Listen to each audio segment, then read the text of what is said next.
الحمد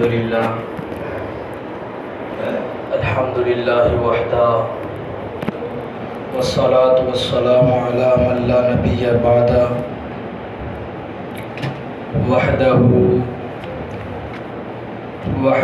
لا شریک لہ ولا وزیر لہ ولا مشیر لہ ولا اول لہ ولا آخر لہ ولا ظاہر لہ ولا باطن لہ ازلی عبدی احدی صمدی فردی فریدی دیمومی ثم نشهد ان لا الہ الا اللہ وحدہ لا شریک لہ اما بعد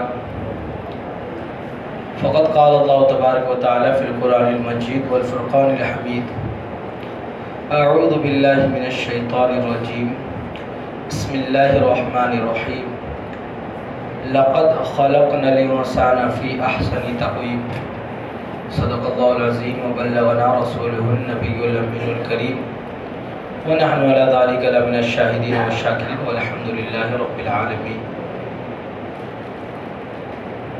اعتکاف کی نیت کر لیجیے۔ نویت سنت الاعتکاف۔ پڑھیے الصلاۃ والسلام علیک یا رسول اللہ، الصلاۃ والسلام علیک یا نبی اللہ، الصلاۃ والسلام علیک یا حبیب اللہ، وعلی آلک واصحابک یا سیدی یا رسول اللہ۔ درود پاک پڑھیے۔ اللہم صلی علی سیدنا شفیعنا نبینا حبیبنا کریمنا مولانا محمد بارک وسلم، صلی علیہ صلاۃ و سلام علیک یا رسول اللہ صلی اللہ تعالی علیہ وآلہ وسلم۔ اگر پاسبل ہو تو نمازیوں کا خیال کرتے ہوئے صفوں کو پر کر لیجیے، آگے بڑھ کے سنت پڑھنے والوں کا خیال رکھیں۔ بولیں گے کیا ناٹک لگا رکھا ہے ہفتے کا، یہ بھی اپنی ذمہ داری ہے، کیا کر سکتے ہیں۔ نمازیوں کا خیال کرتے ہوئے اگلی صفوں کو پر کر لیجیے۔ حدیث پاک میں آتا ہے کہ جو بندہ صف کو پوری کرنے کے لیے اپنے قدموں کو آگے بڑھاتا ہے، اللہ تعالیٰ اس پہ اپنی رحمت نازل فرماتا ہے۔ اعلیٰ حضرت رحمۃ اللہ تعالیٰ علیہ فرماتے ہیں، وہ سوئے لال لزار پھرتے ہیں، وہ سوئے لال لزار پھرتے ہیں۔ لال جو ہے یہاں پہ جس لال کا لفظ استعمال کیا گیا ہے وہ ایک طرح کے پھول کا نام ہے جس کی چار پتیاں ہوتی ہے اور اس کے بیچ میں کالا رنگ ہوتا ہے۔ اس کے لیے فرماتے ہیں یہ پھول جو ہے نا جلدی کھلتے نہیں ہیں، بہت مشکل سے کھلتے ہیں۔ فاضل فرماتے ہیں کہ وہ سویلا لزار پھرتے ہیں، جب آقا اس کے سمت سے گزرتے ہیں، لال کے باغ کے قریب سے یا کہیں جہاں پہ اس کا درخت ہو یا اس کے پودے ہو، فرماتے وہ سویلا لزار پھرتے ہیں جب آقا علیہ السلام اس کے پاس سے گزرتے ہیں، پھرتے ہیں، تیرے دن اے بہار پھرتے ہیں۔ اس باغ میں وہ جو پھول تھے جو مشکل سے کھلتے تھے، آقا علیہ السلام کے گزر سے وہ بھی کھل اٹھتے ہیں۔ بولے سبحان اللہ۔ وہ سویلا لزار پھرتے ہیں، تیرے دن اے بہار پھرتے ہیں، اور فرماتے ہیں پھول کیا دیکھوں میری آنکھوں میں، دستے طیبہ کے خار پھرتے ہیں، دستے طیبہ کے خار پھرتے ہیں۔ علامہ سعید احمد کاظمی صاحب رحمۃ اللہ تعالیٰ علیہ بہت بڑے بزرگ ہیں، اعلیٰ حضرت کے بہت بڑے عاشق ہیں۔ آپ فرماتے کہ جب آپ گئے مدینہ شریف، اللہ نے آپ کو شرف بخشا، آپ مدینہ کی زیارت کے لیے گئے، تو جب آپ کی واپسی تھی تو آپ کے پیر میں ایک کانٹا چبھا، مدینے کا کانٹا چبھا۔ بولے سبحان اللہ، ایک کانٹا چبھا تو تکلیف ہوتی ہے بندے کو جب کانٹا چبھتا ہے، تو ان کے زبان سے نہ چاہتے ہوئے بھی نکل گیا اف اف تف کا جملہ، نکل گیا. تو آپ فرماتے ہیں میں نے پھر کانٹے کو دیکھا اور اپنے آپ پہ رش کیا تو دل میں یہ خیال آیا, ذہن میں یہ شعر گونجا کہ پھول کیا دیکھوں, پھول کیا دیکھوں, میری آنکھوں میں دستے طیبہ کے یعنی آقا علیہ السلام کے گلی کے مدینے کے راستے کے خار بولتے ہیں کانٹے کو, پھول کیا دیکھوں میری آنکھوں میں جچتے نہیں پھول, جو میں پھولوں کو دیکھوں میری آنکھوں میں تو دستے طیبہ کے خار پھرتے ہیں. اور فرماتے ہیں آگے کہ میں نے اس شعر کو اپنے ذہن میں رکھا اور کانٹا نہیں نکالا چونکہ عظمتوں والا کانٹا ہے, یہ نصیب والے کو چبھتا ہے. فرماتے میں نے کانٹا نہیں نکالا, اللہ نے میرے درد کو نکال دیا. بولے سبحان اللہ. تو وقت تو ویسے ہی بہت کم رہتا ہے. ابھی ہمارے مسجد کے بھائیوں نے مل کر حضور تاج الشریعہ کا عرس رکھا تھا پیر شریف کے دن. الحمدللہ نیاز کا بھی انتظام رکھا تھا. اللہ تعالیٰ ان کے علم عمل میں رزق میں خوب برکت عطا فرمائے, کہہ دیجیے آمین. اسی طرح اچھی محفلیں سجانے کی, ثواب کے کام کرنے کی اللہ تعالیٰ ان کو توفیق عطا فرمائے. تو اس دن بہت ساری باتیں ادھوری تھی, وقت کی نزاکت تھی. تو میں آج پیر و مرشد کی بارگاہ میں کچھ باتیں آپ عرض کرنا چاہوں گا کہ ہو سکتا ہے مرشد کے شان میں کچھ بولنے سے میری مغفرت ہو جائے. لیکن اللہ کا شکر ہے کہ میں جب چھوٹا تھا تبھی مرشد کی نگاہ کرم ہوئی اور میں بریلی شریف کے اندر ہی ان سے بیعت ہو چکا تھا اور حفظ میں وہیں پہ پڑھتا تھا. تو مرشد کو ہم نے یہ ایک تو باتیں وہ ہیں جو ہم نے آپ سے کتابوں میں پڑھ کے بات کی, آپ سے کتابوں میں پڑھ کے جو ہم بات کریں وہ الگ چیز ہے. مرشد کو تو ہم نے آنکھوں سے دیکھا ہے, آنکھوں سے پڑھا ہے. میں جب دیکھا تھا پیر صاحب رحمۃ اللہ تعالیٰ علیہ کو, حضور تاج الشریعہ, ایک تو آپ کا خانوادہ ہی بہت اعلیٰ, تو میں دیکھتا تھا کہ حضور جو تھے نا مرشد کریم جب نماز پڑھتے تھے تو جب سجود کی اور بڑھتے تھے نا تو پہلے دائنا پیر زمین پہ رکھتے تھے پھر بایاں. تو میرا ذہن تو اس ٹائم بچپنے کا تھا, میں سوچتا تھا کہ شاید مرشد کے پیر میں درد ہے. جب حفظ مکمل ہوا اور درس نظامی پڑھنے لگا تو بہار شریعت اور فقہ کا جب چیپٹر آیا تو بہار شریعت میں لکھا ہے کہ افضل ہے کہ پہلے دائنا پیر رکھا جائے, افضل ہے. اور وہ ضیافت مرشد کریم کی وہ ضعیفی میں بھی اس سنت کو, اس افضل والے عمل کو کوئی ضروری نہیں ہے, بہتر ہے, بہتر کو بھی نہیں چھوڑتے. یہ ہوتے ہیں کیا ہمارے اہل سنت والے پیر, یہ کیا ہوتے ہیں بولے ذرا, پیر. ہاں ایسا نہیں کرے کہ پہلے ہوتا تھا نا کہ لوگ جو ہے مزدوروں کو لاتے تھے, یہ اینٹ بنائے گا, یہ دیوار بنائے گا, یہ سیمنٹ بنائے گا, سب کی دہاڑی, تو وہ لوگ کام چوری کیا کرتے. تو لوگوں نے یہ سسٹم بنایا, ہمارے لوگوں نے, آنکھوں دیکھی بات ہے, کہ اب جو ہے کانٹریکٹ پہ دے دیتے, تو سو یا کام کر, تیرے کو اتنے پیسے دیں گے, کرنے کا ہے تیرے کو. تو میرے کو ایسا لگ رہا ہے کہ میرے ساتھ بھی وہی حساب ہوا ہے کہ تم نماز بھی پڑھاؤ, نہ تقریر بھی کرو, نہ سبحان اللہ بھی بولو. کانٹریکٹ والا مت کیجیے تاکہ میرے کو بھی لگے کوئی سن رہا ہے نا, مچل کے بول دیجیے سبحان اللہ, ماشاء اللہ. تو مرشد کریم بڑے سخی تھے اور طلباء سے, اور ہم ایسے کے ماننے والے نا الحمدللہ. حضور تاج الشریعہ رحمۃ اللہ تعالیٰ علیہ اور جتنے بھی ہمارے بزرگان دین ہیں, صرف طریقت نہیں تھی, شریعت بھی ان کے ساتھ, زندگی میں شامل شریعت اور شریعت پڑھانا بھی جانتے تھے. حضور تاج الشریعہ رحمۃ اللہ تعالیٰ علیہ کتنے مصروف تھے, اتنے بیزی شخص تھے, پھر بھی روزانہ صبح قرآن مجید کی تلاوت کرتے تھے پابندی کے ساتھ, اور بعد نماز عصر دلائل الخیرات شریف کی تلاوت کرتے تھے, اور بخاری کا درس بھی پڑھاتے تھے. بولے سبحان اللہ. وہ کچھ بچے جب آپ زیادہ ضعیف ہو گئے تو گھر پہ پڑھانے لگے, تو جب بچے آتے تھے پڑھنے آپ کے پاس بخاری شریف, تو کچھ بچے دور سے بھی آتے تھے. تو بریلی شریف میں ایک جگہ ہے بہاڑا پیر, ایک ہے پیر بہاڑا, ہاں ایک فریدہ پور, تو یہ ایسی جگہوں سے لوگ آتے تھے.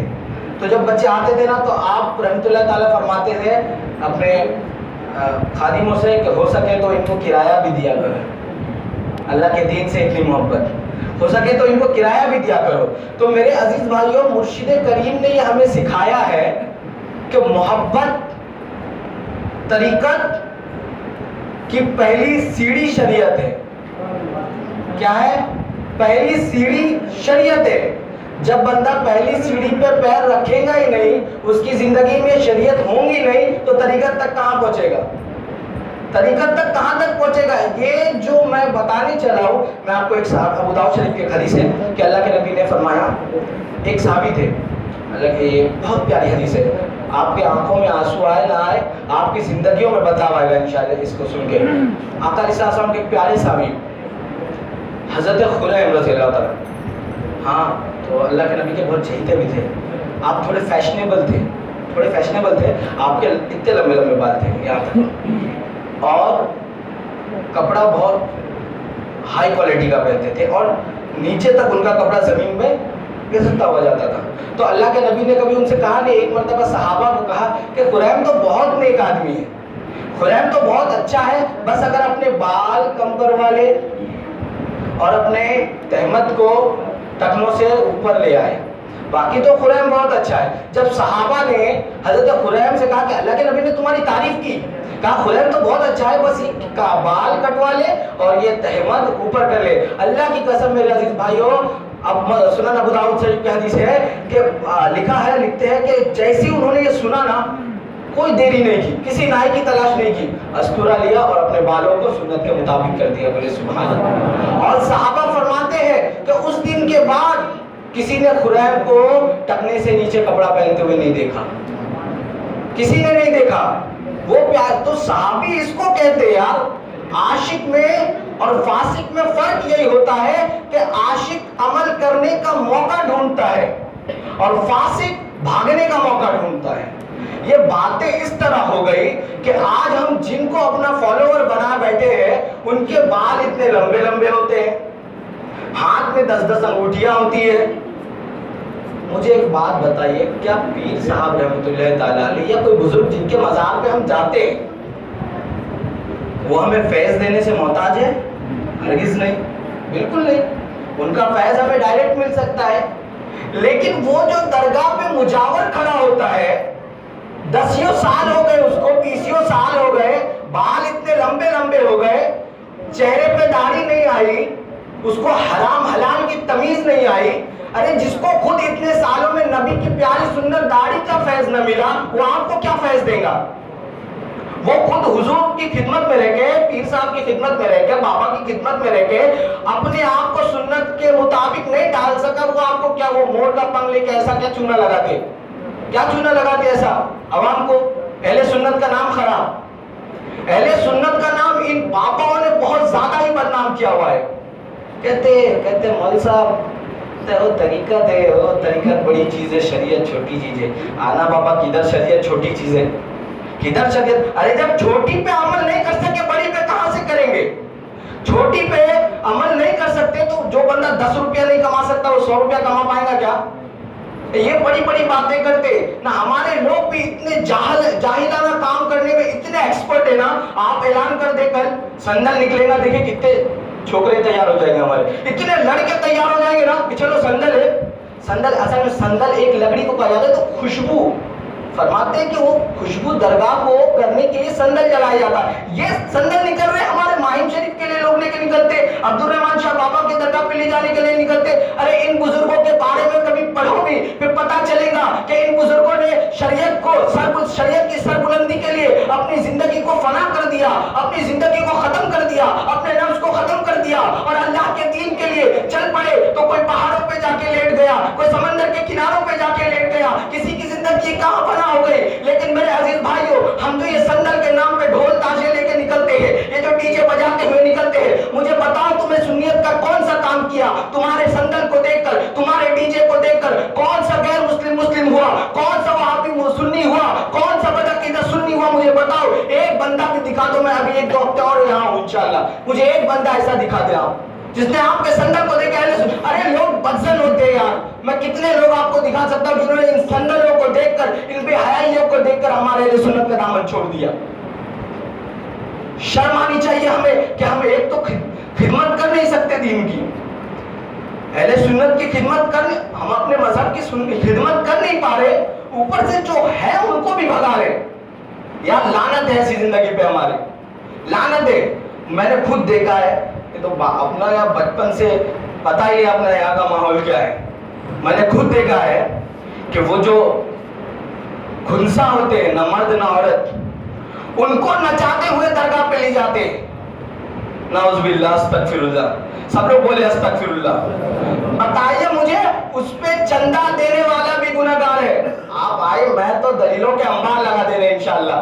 کتنی دلیلیں چاہیے، کون سی کتاب سے چاہیے؟ انشاءاللہ اتنا بھی ہم جاہل نہیں. الحمدللہ بچہ ضرور ہو، کم پڑھا لکھا ضرور ہو، لیکن استاد و پیر و مرشد کا کرم ہے. جو چیزیں غلط ہے وہ غلط ہے. اور آپ اگر کوئی مجھ سے میری بات سے راضی ہو نہ ہو، اس سے ایک پیسے کا فرق نہیں پڑنے والا. نہ کسی کے نذرانے کی ضرورت ہے، نہ کسی ممبر کی ضرورت ہے، نہ کسی جگہ کی ضرورت ہے. اللہ نے اگر ہاتھ پیر سلامت دیے ہے، بندہ مزدوری کر کے بھی کھائے گا. بندے کو رزق دینے کی ذمہ داری اللہ کی ہے، کسی کی نہیں. لیکن اہل سنت کو جو بدنام کرنے کا کام ہم نے شروع کیا نا، یقین جانے یہ قوالیوں کے نام پر جو محفل سما کا حکم ہے، محفل سما کا وصف رسوخ ساری چیزیں الگ تھی.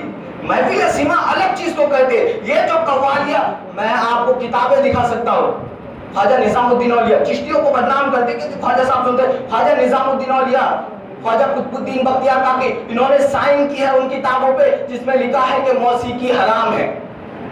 اور محبوب الہی نے تو یہ بھی کہا، یہ بھی فرمایا کہ ہمارے نزدیک یہ ڈھول تاشوں کے ساتھ جو محفل سما قوالیاں کی جاتی ہے، وہ قوالیاں زنا کی طرح حرام ہے.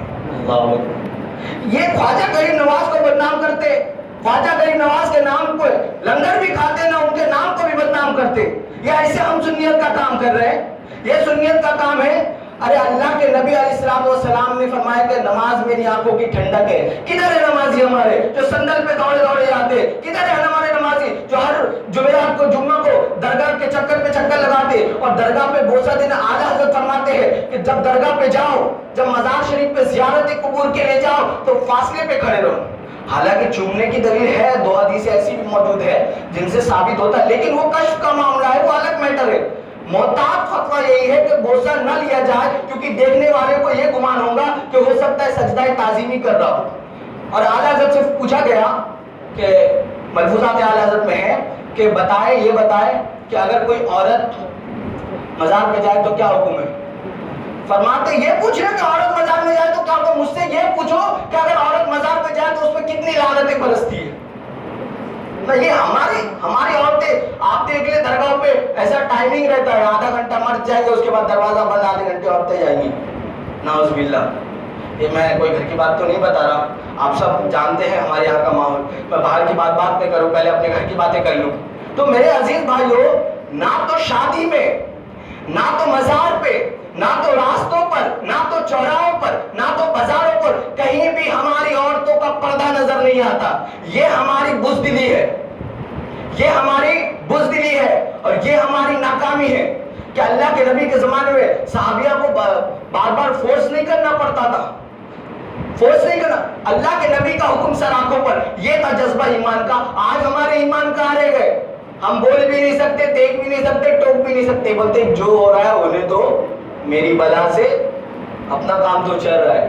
بالکل نہیں چل رہا، کیونکہ جس دن ہم نے نبی علیہ السلام کے طریقے کو اپنا نہ چھوڑا، آقا علیہ السلام کی محبت کمتی گئی اور اتنی کم ہو گئی کہ آج کوئی بھی منہ اٹھا کے گستاخی کر دیتا ہے. اور روڈ پہ نکلتے وہ ٹرینڈنگ تک، جب تک معاملہ ٹرینڈ پہ ہے ہم نکلتے، معاملہ ٹرینڈ سے اتر گیا بھول گئے مسلمان. بڑے بڑے معاملات ہوئے، جب تک ٹرینڈ میں ہے مسلمانوں کو یاد ہے، جیسے ہی ٹرینڈ ختم مسلمان پھر اپنے حالات پر.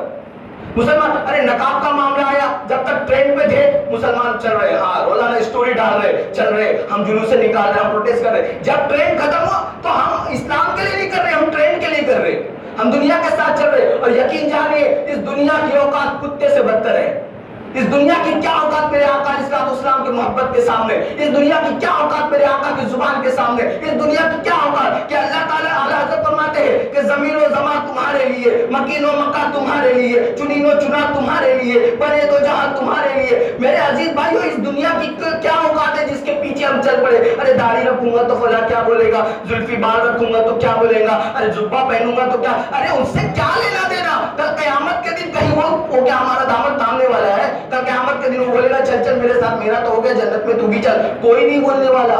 نفسی نفسی کا عالم ہوگا، نفسی نفسی کا عالم ہوگا. اس حالت میں تمہارے کو کوئی دنیا والا یاد نہیں آئے گا. میرے عزیز بھائیو، یہ بات آپ یاد رکھیں کہ حضور علیہ السلام کی عزت پہ، ٹرینڈنگ طور پہ پہرا دینا بالکل بالکل اہل سنت والا کام نہیں ہے. نقاب پہ ٹرینڈنگ کا بہت بہت شرم. بابا بابا جس کا کھولو وہ اچھی بات ہے، بہت ضروری ہے. اگر اکٹھا نہیں ہوں گے تو لوگ کمزور سمجھیں گے. لیکن یہ کیا بات ہوئی، آپ اسٹوری ڈال رہے، پردہ ضروری ہے نہ. ماموں کی شادی میں آپ کی بہنیں ایسی گھوم رہی ہیں، یہ کیا بات ہوئی؟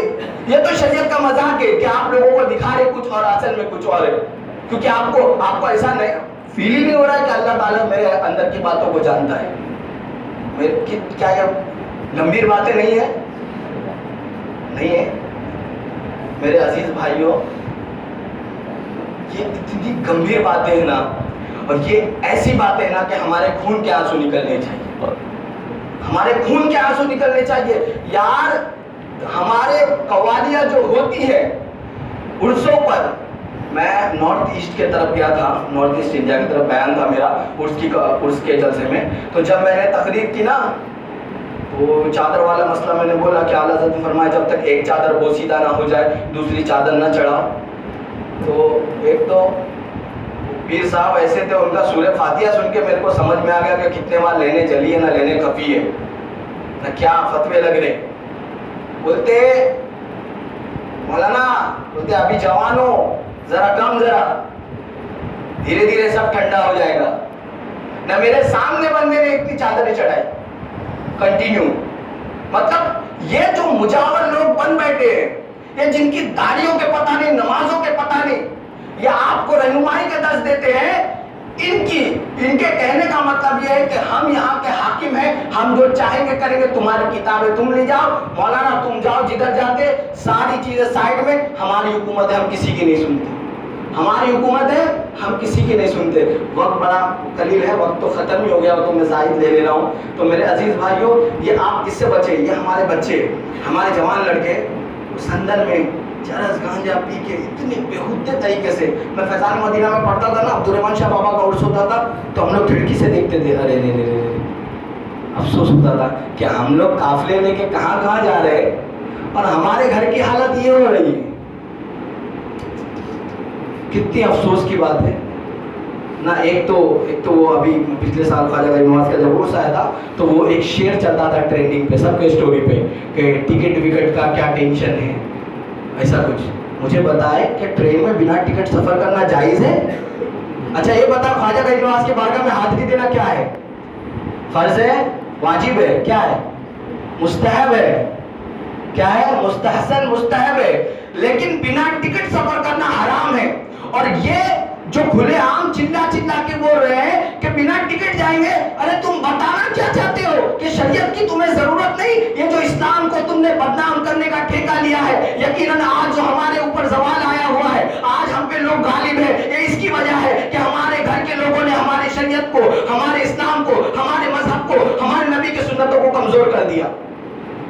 آئے نا وہ جوان آئے جو سندنوں میں تھرکتے ہیں، آئے مسجد میں کبھی فجر کی نماز کو، تو تمہیں پتا چلے عشق ہوتا کیا ہے. کبھی فجر کے بعد کھڑے ہو کے سلام پڑھو، پھر تمہیں پتا چلے عشق ہوتا کیا ہے. یہ ہوائی باتیں کرنے سے عشق کا پتا نہیں چلتا. وہ تم اس لیے کرتے ہو اور شریعت کو اس لیے بدنام کرتے ہو کیونکہ جو تم چرس گانجا پی کے رہتے ہو نا، تو تمہیں مزہ آتا ہے اس میں، تمہیں مزہ آتا ہے اس میں، اس لیے تم کو اچھا لگتا ہے. تو میرے عزیز بھائیوں، کسی کو حق نہیں ہے کہ میرے آقا علیہ السلام کے قربانیوں سے پھیلائے گئے دین کو بدنام کرے. تم کو جو کرنا ہے اپنا لیول لگاؤ اور کرو. قسم خدا کے میرے عزیز بھائیوں، آپ کو اللہ اور اس کے رسول کا واسطہ، جو کوئی میرے آقا علیہ السلام کے دین کو بدنام کرنے نکلتے ہیں، ان کا کبھی ساتھ نہ دے، کبھی ساتھ نہ دے. ان سندروں میں تھرکنے والوں کا کبھی ساتھ نہ دے. یہ جو بنا داڑھی والے، یہ لمبے لمبے 10 انگوٹھیاں ہاتھ میں کڑا چوڑی پہننے والے باباؤں سے دور رہے. کیونکہ ہماری شریعت نے ہمیں ایسے ایسے پیر دیے ہیں، ایسے ایسے بزرگ دیے ہیں، ایسے ایسے ولی دیے کہ ان چلر پلروں کی ہمیں ضرورت نہیں، بالکل نہیں ہے. حضور تعالی شرم ادب بھی ہونا اتنا ضروری ہے نا. تھوڑی دیر ولی صاحب بس میں لپٹا رہا ہوں. ہمارے حضور تعالی شریعہ علیہ رحمہ ایک مرتبہ بیٹھے تھے، پیر صاحب کی تو بات ہی نہیں رہی ہے، بولے سبحان اللہ. بیٹھے ہیں، پیر ایسے لمبا کر کے، جب اپن ٹیکا لے کے بیٹھتے جیسے بیٹھے ہیں تو اچانک سے ایک فون آیا. فون ریسیو کیا آپ نے, فٹافٹ پیر سمیٹ کے اس طرح بیٹھ گئے جیسے ذکر میں بیٹھتے, جیسے ذکر میں بیٹھتے اور بہت ہی محتاط ہو کے بات کرنے لگے. تو جو خدام تھے, آپ کے مریدین تھے, دیکھ رہے تھے. تو جب تک بات ہوئی نا, آپ ایک دم دھیرے دھیرے خاموشی سے کرتے رہے بات, بہت ادب سے. تو لوگوں نے پوچھا حضور یہ کیا معاملہ ہے, آپ فون آیا تو ایک دم محتاط ہو کے بیٹھ گئے, ایک دم ایسا لگ رہا تھا کہ آپ بات نہیں کر رہے بلکہ ذکر کر رہے. تو فرماتے کیا ہے, فرماتے کسی ایسے ویسے کا فون نہیں تھا, سید زادے کا فون تھا. بولے سبحان اللہ, سید زادے کا فون تھا. تو یہ ادب سکھایا ہمارے بزرگوں نے, نہ کہ یہ گندے بال رکھ کر, یہ گندا منہ رکھ کر جس میں داڑھی نہیں, قوم کو گمراہ کرنا. اور دھاندلیوں کی بات کھولنے کی تو ٹائم ہی نہیں ہے, کا وقت ہی نہیں ہے, نہیں تو کھولتے کھولتے پھر سب آپ کو ابھی بول دوں گا تو آپ لوگ پھر بھول بھی جائیں گے, کائے کو بلاتے اس کو چھوڑے یار, بہت عجیب باتیں کرتا ہے. تو میرے عزیز بھائیو, میں آپ سے درخواست کرتا ہوں کہ سندلوں کا ساتھ نہ دیں گے نا انشاءاللہ.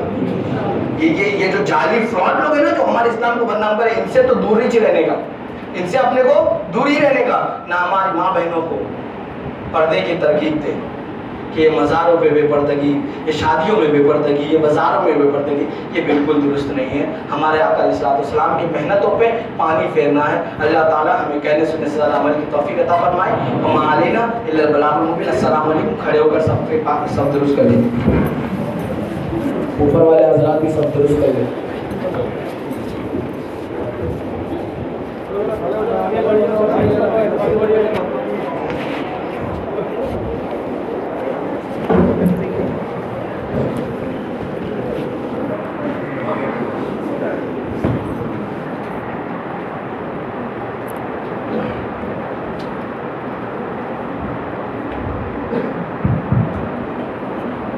الصلاة والسلام عليك يا رسول الله وعلى آلك وأصحابك يا رسول الله. الله أكبر الله أكبر الله أكبر الله أكبر. أشهد أن لا إله إلا الله أشهد أن لا إله إلا الله أشهد أن محمد رسول الله أشهد أن محمد رسول الله. حي على الصلاة حي على الصلاة حي على الفلاح حي على الفلاح. الله أكبر الله أكبر لا إله إلا الله. إن الحمد لله نحمده ونستعينه ونستغفره ونؤمن به ونتوكل عليه ونعوذ بالله من شرور أنفسنا ومن سيئات أعمالنا. من يهده الله فلا مضل له ومن يضلله فلا هادي له. ونشهد أن لا إله إلا الله وحده لا شريك له. أما بعد فإن خير الحديث كتاب الله والهدي هدي محمد صلى الله عليه وآله وسلم. بارك الله لنا ولكم في القرآن العظيم ونفعنا وإياكم بالكتاب والذكر الحكيم إنه تعالى جواد كريم.